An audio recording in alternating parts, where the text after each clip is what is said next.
Free agency changes for tight ends. Tight end free agents are never the flashiest, but they can be very impactful, and we've got multiple guys changing locations that could be big fantasy game changers, and there are some smaller nuanced moves that you need to know about as well for how they affect other tight ends for fantasy purposes. So let's talk about what happened, what we love, and what could be sneaky impact. Isaiah Likely to the New York Giants. I do find it slightly hilarious that the Ravens extended Mark Andrews in season, which essentially meant that Isaiah Likely was going to be guaranteed to hit free agency, and then fired John Harbaugh, who then promptly signed Isaiah Likely. Kind of funny. But when we're talking about the fit within the New York Giants, I know that there were shaky moments with Isaiah Likely in Baltimore, and the never commitment of Isaiah Likely as the tight end one under John Harbaugh might make you a little bit apprehensive. But the money that they gave him, it does appear that this is going to be a clear tight end one situation. This will be their guy. So our concern here is looking at where he can fit into this offense. Now, we talked about the wide receiver 2 position in the free agency video for the Giants, talking about Darnell Mooney. And I do love that signing. I think it will fit perfectly. He could be the second look, but between him and Isaiah Likely, it's a toss-up, right? Isaiah Likely could very well be the second look in this offense, which would make him a premier fantasy asset for us, especially when we consider that Jackson Dart has shown favoritism towards throwing 2 tight ends. Now, our concern here is the offensive coordinator being Matt Nagy. Now, we should proceed with caution, but his history and track record with tight ends is actually debatable in maybe a positive way. And that's even excluding Kansas City, because that's Travis Kelce, and that clearly has nothing to do with Matt Nagy as a coach. We can look to Matt Nagy's time in Chicago to really understand here. Cole Kmet did have good times with Matt Nagy. In 2021, he was the second receptions leader on the team. In 2020, Matt Nagy leaned on the ghost of Jimmy Graham, and he actually had 8 touchdowns. So there's heavy utilization to be had. He is not afraid to lean on tight ends. So I definitely would not say that Matt Nagy is bad for tight ends in any way, shape, or form.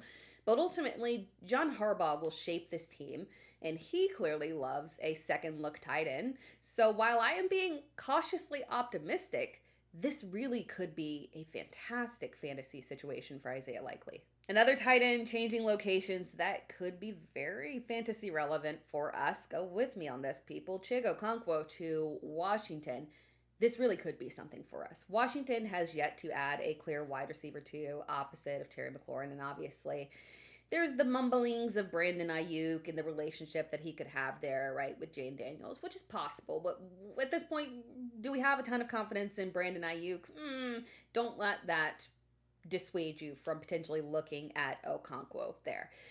The capability is there. Chig hasn't been a big volume guy, but that is less about him and more about the circumstances in Tennessee.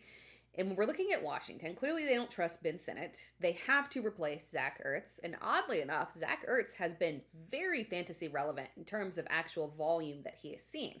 He just hasn't been the most productive in the world. Imagine what Chig could do with that volume that he never saw in Tennessee. We're looking for a healthy bounce back year from Jaden Daniels. I do expect an additional receiver here, but again, monitor the situation because this could be very fantasy relevant. Now, some big names that did not change locations. Dallas Goedert hit free agency, remained untouched, and then promptly headed back to Philadelphia. Welcome back, buddy. Oddly enough, he is coming off his best season with 11 touchdowns, but at the end of the day, he's over 30, and he is a liability to stay on the field. That is not speculation. That's a fact. He is a liability to stay on the field. The good news is that there's always the potential of an A.J. Brown trade bumping up his usage. If there's no trade, Dallas Goedert's ADP will come, down significantly from what he's been, especially with a lot of these new incoming tight end rookies potentially getting good landing spots, shooting up in ADP as well. So Goedert will be not a guy that is going to be drafted in the top 10 like we've had to before. He'll be a cost-effective, high-end tight end too, that we know has talent and peaks, so he's somebody that you can draft not to rely on, but kind of just a late round target. Travis Kelce, similar situation, except we knew it was either retirement or back to Kansas City. At this point, we know exactly what we're getting. The man has clearly had a visible decline that has capped him around between 800 to 1,000 yards, which, hey, that's perfectly fine for a tight end, just not our typical Travis Kelce. And again, we're talking, like 5 touchdowns, maybe 3 to 5 touchdowns in the past season. So that's the upside there. At best, you might be getting 1,000. You might be getting 5 touchdowns, probably a little bit less than that.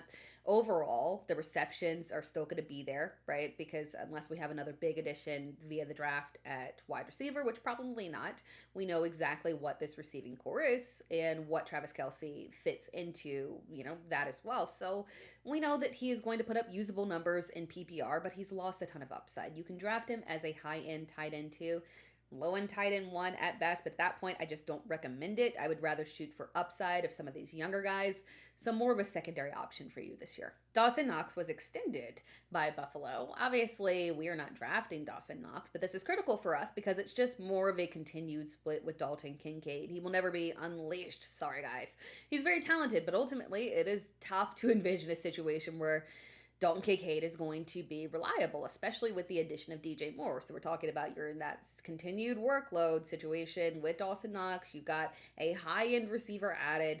So really, this is more of makes me very cautious to touch Dalton Kincaid in any way, shape, or form. Tyler Higbee stays in LA again. Not critical for fantasy, but just something to note in case any of you were hoping that those young tight ends could break out. We also had Noah Fant. This is actually a changing location. Noah Fant is heading to the New Orleans Saints. We talked about this one a little quickly here when we talked about Juwan Johnson, who is ranked as a low-end tight end 1 right now. Fant is not a threat to his receiving workload. We need to be more concerned at looking at who the Saints add as their wide receiver 2. Then we also have Cade Otton. Cade Otton is remaining in Tampa Bay, so no real changes there. Again, at this point, it's proven that he only becomes fantasy relevant when all the receivers go down, unfortunately. Yes, we had Mike Evans go on, but at the end of the day, we still don't want to rely on Cade Otton on a week-to-week basis. Daniel Bellinger, moving from New York to Tennessee, another Brian Dable, get your guy situation.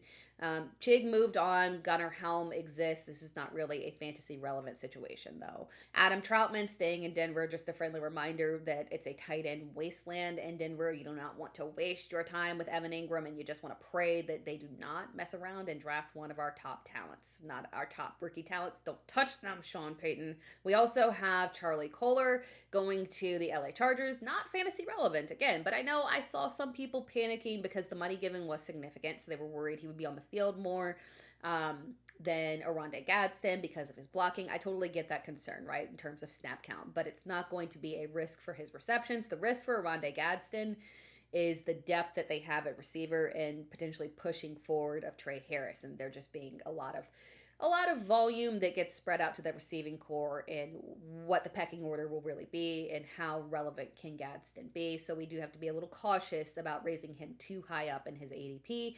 Low-end tight end 1 at best, but again, just want to be cautious because the volume can be very inconsistent there. And then one more note that did happen before free agency. Kyle Pitts was franchise tagged. Just something, we've talked about it, but just something to note because this is massive in terms of him being a really good value target because he's not going to creep into that top 4 territory. He's not going to be one of the big 3 drafted off of the board, right? So we're going to be getting good value with a new coach who aggressively targets tight ends more than we have seen in Atlanta before. So we could have extreme volume to him. Of a small note, Austin Hooper did sign in Atlanta. It's important to note because he did play with Kevin Stefanski, so there's a relationship there. But obviously, there was not a ton of utilization of Hooper in Cleveland, so I don't think we need to worry about any red zone touchdowns or anything being stolen from Kyle Pitts. And then we have one more guy left on the market. Where is David Njoku going to sign? Where is our David Njoku going to be? Because we love him in the upside. Again, he's kind of similar to Dallas Goedert. Super high upside. Super risky to actually stay on the field.